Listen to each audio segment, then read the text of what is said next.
I don't dislike anyone unless they give me a reason. Mm, You have to give me a mm, reason to dislike you. I don't know how to debate that. That you hate everybody. Shut up. Call them out. Call them out. Yeah, say their names. Say their Say their names. names. Well, if you know how I operate, you know I'm nice to everybody until you give me a reason not to be. Boy, guess what? Boy, guess what? Boy, guess what? Boy, Boy, guess guess what? what?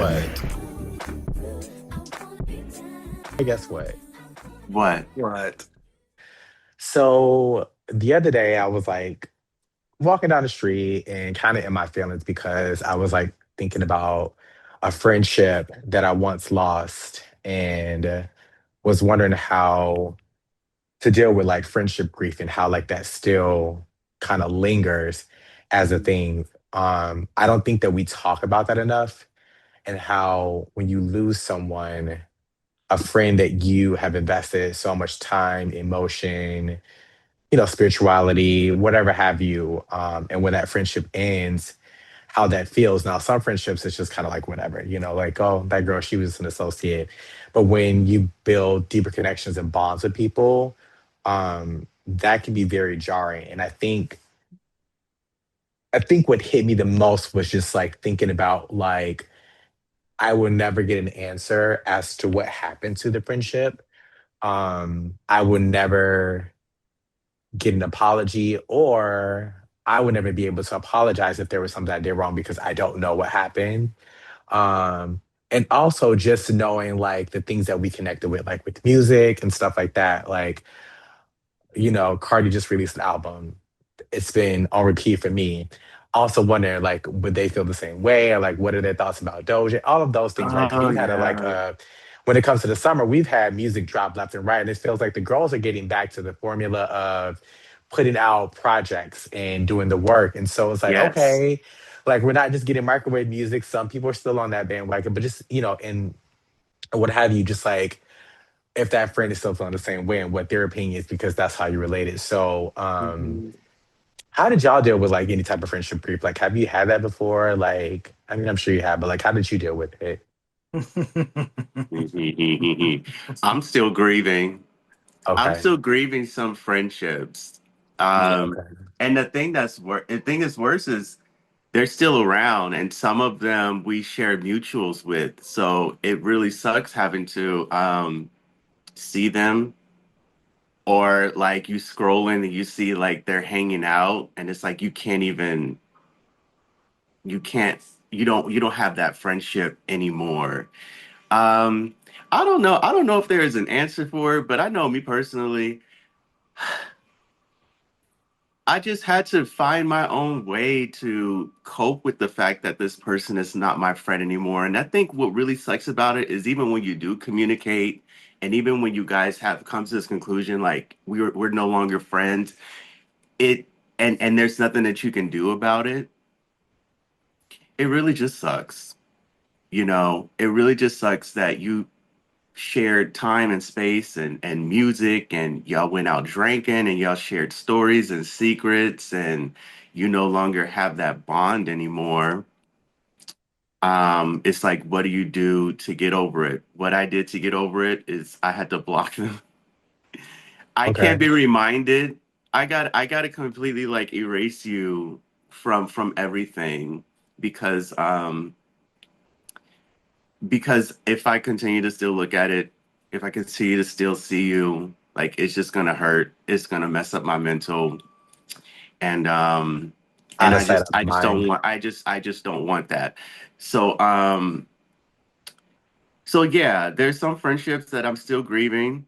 Um, there's some friendships where I'm not, where I've gotten over it. Like we will never be friends again, and I'm actually happy for that. But I what has kind of helped me along the way is like friendships are just, I think it's a stronger relationship than like an actual relationship, boyfriend, girlfriend, husband, wife, whatever. It's just more that you can share with that person. It's just stronger bond that you have? Like you're married, Bronson, but I know you be talking to your friends different than your husband. Yeah, just walking around cooking up some eggs. Or you want some pancakes? Like you have a different type of bond than you have Yes. with your husband. Not to say that you and your husband don't have a bond. You wouldn't be married. But it's something that you share with your friends more than you share with your significant others. So it hurts a lot more when that's gone. It hurts a lot more when there's nothing you can do. And it also hurts a lot more when you don't even know what happens. Like I feel a lot of people are walking around grieving friendships, and I don't want to create this bitterness, and I don't want to walk around with this anger. So and like in other things in my life, I just have to kind of figure out like how to get over it any way possible. So like I said, like we're no longer friends. I'm blocking you. I don't want to see Yeah. No, you. I get the whole out of sight, out of mind. I think that is Yeah. like one of those healthy things because then it reminds you. And then you might get angry, you might get sad, and it's all like, well, let me go ahead and just skip all of that emotion and then just go ahead and block you so that way that I'm not reminded about these things. Even though Yeah. you still go through that process, outside of it, there's still going to be the grief, the anger, the sadness, all of those steps that you take. But like if you're reminded constantly when you see that person, like that's when it's hard. I will admit I did go on this person's Instagram page just to see if anything had changed. And just in regards to life and things of that nature. And it brought back a little bit of like, oh, I miss my friend. But I was like, you know what? No, that the universe broke us apart for a reason or we've moved on to different places for a reason because I kind of felt like that person wasn't in a space to continue on the next level because at that Mhm. point we were, it was the pandemic and things are changing life wise, and I think that's one of those things where you can't take everybody with you as much as you want to. And it's one of my biggest blessings and curses. Like I love everybody, I want to take everybody with me, but I also have to understand that I cannot take everybody with me. It's just not possible. So but yeah, Marcus. Ooh, child. Mhm. um, I mean, throughout my life, I've mourned friendships, but the biggest one for me would probably not only be mourning one friendship, but mourning four. Mhm. And what Is I this mean what I by think it is? most likely, yes. Okay. Okay. And I say that because it was a group of friends that I had to let go. Hmm. And so like just to give some context, this was my high school best friends who were two twin sisters and then two other young ladies that we all became really close and hung out with. And we all had different roles in the dynamic. But over time I just started to realize that I was the gay accessory. Mhm. Yeah. And yeah, Yeah. Yeah. yeah. Yeah. Yeah. Yeah, yeah, Yeah. And that's not to say that I don't think that they genuinely care for or about me. It's just that their things kind of took precedence over mine. I always was asked to show up, but then when they showed up, it was kind of at their own convenience. You come to see me in a play, but you're 30 minutes to an hour late. So then now I even come. You didn't miss the whole play. Then you're sitting in the front row Right. on your phone, distracting the performers, or you're writing notes. You don't do that in a show, No. especially when the performers can see you. Oh, girl, Yes. I know you was mad. I know you was seething about how you was still gonna be like, and I'm gonna do my role. Mhm. But then you was like, these motherfucking bitches. Yeah, like to me, it was just like it was never a respect of my time or like what I brought. Mhm. And I think the last straw for me, honestly, was there were little things here and there. And I think during the pandemic, I started to wake up because they did some stuff during the pandemic that to me just did not really add up. and quite frankly was not safe. Mm-hmm. Mm-hmm. But especially then to bring that around me. And I, at that time, we hadn't had vaccines. We really didn't know what COVID was about. Yeah. And you're at the time you're exposing my senior citizen mother as well as my sister who has a pre-existing condition. Mm-hmm. So that did not sit well with me. Mm-hmm. But then the real nail in the coffin was when my sister passed away in 2022, and none of them showed up. I'm talking about not at all, not a condolence. Well, maybe one or two of them sent condolences out of the four. Um, but like nobody came to the funeral. No one stopped by my mom's house to check on me and my mom. None of that. And I'm like, we're supposed to be friends, but y'all have kind of pushed me to the side. Because regardless of whatever we got going on, if I heard that one of your parents passed away or somebody personal in your life was going through something, I would at least put my bullshit aside to show up for you. Yeah. Right. Yeah. They did not do that. And then come to find out, I want to say it was maybe like a week or two later, we had a group chat on Instagram where we're just, like share reels, share memes, the thing that we all do. And they ended up blocking me.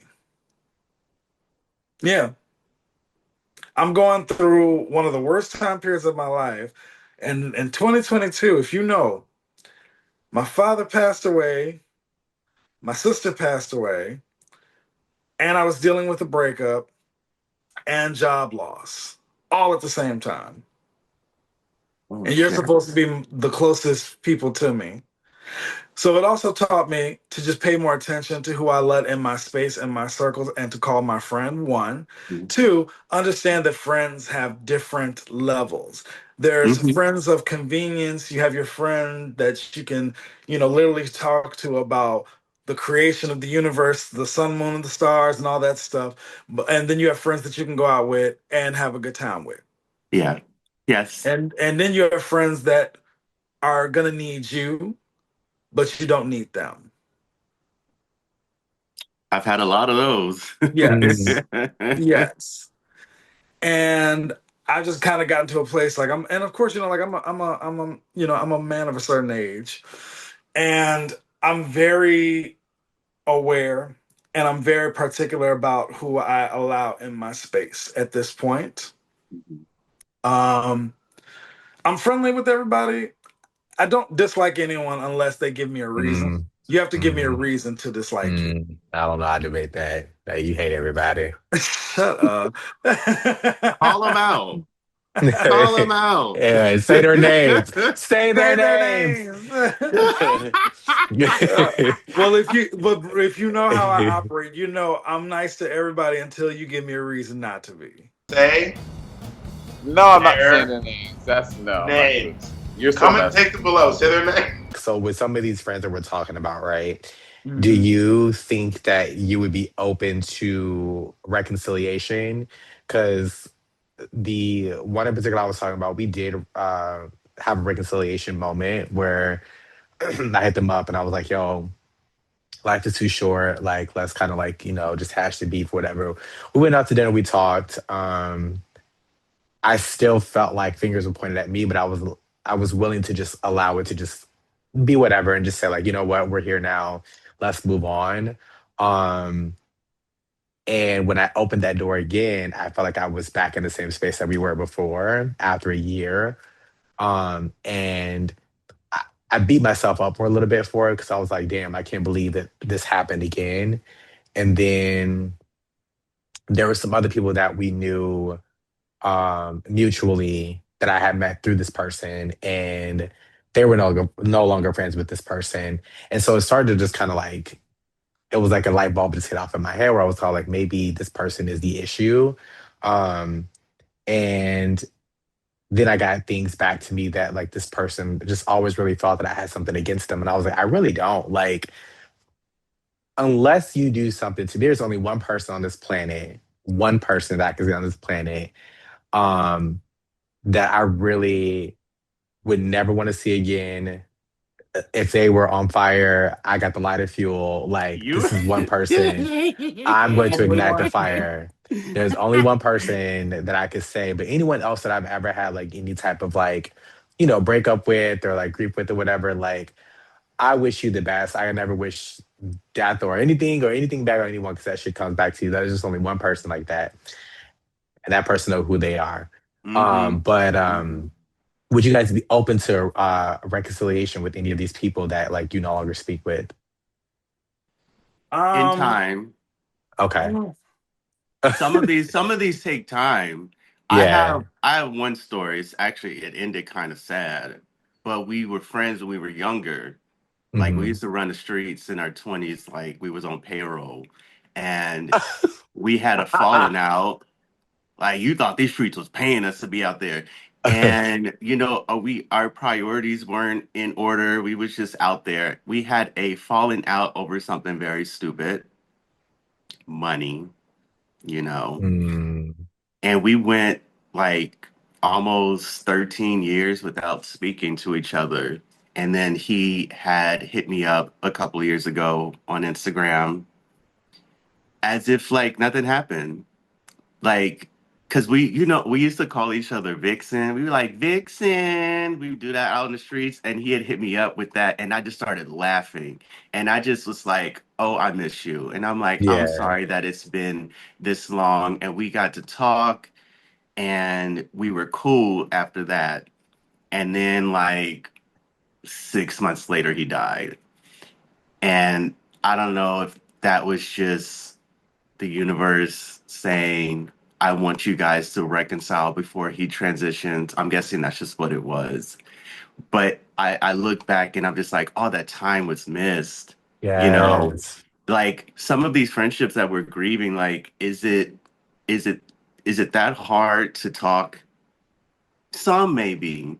I have a couple where it's like we could actually sit down and talk, but I know my friends and I know that you're not gonna listen to me because you already in your head know what you're gonna say. Like if I'm gonna sit down and talk with somebody, you need to listen, you need to understand, and I'm gonna do the same for you. So that's why I'm like, I think some of these it's just gonna take some time. Like it's gonna take a couple of years for us to completely get over it, for us to completely own our part and what we've done to end this friendship, and then get together and be like, okay, let's talk. We've had all this time in between. We've grown, we've matured. Let's talk. So, yeah, I would agree. Yes, some of them I can actually sit down and reconcile with, but it's gonna take some years.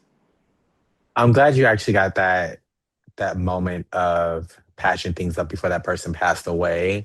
And like you Mhm. said, like 13 years had passed. And just imagine how much fun y'all could have had in those 13 years, right? Man, this is my But B-Day friend. Like, B-Day is my yeah, favorite album. We didn't get to talk about none of the Beyonce albums after that. I'm right. like, So that's just yes. that's it's just wonderful that you got that moment, whether it was a short period of time, but at least there was some time that you were able to be like, oh, I got to see you before you went. And that's one of the things that like scares me just about life in general is that like we get in these spaces and we get mad at somebody and all it is just a conversation and people are just so afraid of conflict. And it's all Mhm. like conflict doesn't mean it has to be an argument. I'm mad at you. It just may be just addressing some things and for you to be open to listen and then try to correct the behavior. Now, are there people out there that just are very manipulative and they just kind of use everything against you? Yes. When you point that out, you see it, you move on. But Mhm. I like to use the example like my sister Marcus. Um, Marcus and I have never had like any type of real beef. Like I can't even think of a time that we had an argument. But there was one time I had said something, and I brought this up in a group chat today. I had said something to him. It was a joke, right? And intentionally, obviously, like when we joke, we shade each other, whatever. There's never any intent to hurt your friend when you shade them, whatever. So as Marcus was leaving, I see, like he is kind of bringing the joke up, but like in a way of like, do you really think that? Do you really think that, or whatever? And I was all like, girl, you crazy, you crazy, you crazy. So after Marcus left, I was all like, I sat there and I thought to myself, and it just kind of set on my spirit. And I was like, you know what? I think your friend felt some kind of way about what you said, and maybe you need to go ahead and apologize. And that very next day, I was all like, hey, friend, like, I'm really gonna apologize for what I said yesterday because I really felt like it made you feel some kind of way. That was not my intent. And I understand that we joke with each other, like, just in that instance, whatever. And we moved on. And it was just all like my friend was like, yes, it did. It made me feel like this, blah, blah, blah. And I said, I'm very sorry. Like, but it's Mhm. because we understand each other. We want to grow in our relationship as brothers, as friends, and there's nothing wrong with that. You're gonna have those moments, and I think that's why I really appreciate the friendships that I do have, where you can have those conversations and say like, "Hey, friend, you was throwing a little shade. It felt a little pointed, so I just want to check in to see if things are good." Because Yes. sometimes you don't realize like your intention is not to be attacking your friend, but like sometimes you go a little bit too far, not realizing, and then you have to take a step back, being like, "Wait a minute, maybe I threw the dagger a little bit too hard that time. I need to go ahead and check myself." So Yeah. Child, we Yeah. did yeah. all our fighting as kids. When I leave, you want to keep doing this. But then when I come around, you don't want to post up. So, how about you just say it to my face, the things you've been saying about me? Yeah, yeah, it The really was. respect But is there. yeah, Once you yeah. lose the respect, then the friendship is not going to last. And Hmm. I Yes. don't care how long you've been friends with somebody, like don't hit me with that, oh, he know me. He know I don't mean that. Like Yeah. we're human, and even though you didn't intend to hurt his feelings, you knew because you knew that you knew your friend. You were like, oh Hmm. shit, I know him long enough. I know his feelings are a little hurt. Let me check in on him and apologize because that Hmm. friendship means the world to you both. And you Hmm. don't want to let something small like that ruin it. So I'm proud of you guys for doing that. Yeah, and just imagine if I was just kind of like, "Oh, girl," let's say, because a lot of people take advantage of that, right? Yes. And that's the thing that bothers me about relationships in general. People take advantage of the person that you have allowed them to be for so long, Hmm. and you can address certain things, being like, "Hey, girl, blah blah blah." Oh, girl. Yeah. So, about the question about is there a possibility of reconciliation? I go back and forth with it because I do miss them and I do kind of like I do miss parts of the friendship Hmm. and I do kind of wonder what it would be like to be friends now. Hmm. Um, I'm open to a conversation as long as it isn't pointed fingers and attacks, because those individuals I know can get very defensive. We're all from Chicago. We're rah rah rah. Um, so I'd be open in that. Do I think that the friendship will ever be the same? Absolutely not. Do I think that I would want to be as close to them at this point? Probably not. Hmm. I'm a Virgo. I'm very black and white. I'm not gray. I'm very much like, either we fuck No. with each other or we don't. And if you don't fuck with me, have a good life. I wish you the best. As Tiffany Pollard would say, I wish you an ounce of luck. Yeah. Yeah. But yeah, that's where I would stand on that. Mhm. Well, this has definitely been healthy, y'all. And I just pray that, in the spaces that we are, that we just continue to grow and really just recognize within ourselves, continue to do the work. So work is important for us to realize. And hopefully the work that we do within ourselves wipes off to other people that may need some healing, because there's a lot of unhealed people out here that are not trying to do the work and want to blame you for everything and never take Mhm. accountability. So, but yeah, let me go walk these dogs and do my little thizzle. But thank you guys. All Always Thank right. providing you. It was community. good talking to you guys. Yes, yes, Always. yes. On the next episode of Boy, guess what? like it was never that. But when I tell you the girls used to drag me, the black girls and the black boys used to drag me and be like, "Oh, are you gay? You gay, blah blah blah." So like, why are y'all always in my face? Just let me come to school just because I just want to learn. I just want to go to Ivy League school and be an architect, and y'all just won't let me be. Like, leave me alone. Yes. Like, you know what I'm saying? Like, Like, okay, I just am. let me And be. what? And Right. And then what? my whole thing is too, and then to prove that, like, I got a girlfriend or whatever, which I enjoyed her, and we was Mhm. hopping like bunnies. So I was like, oh yeah, now they ain't got nothing to say. But meanwhile, it was still like, I'm still trying to fight. Like, leave me alone. Yeah.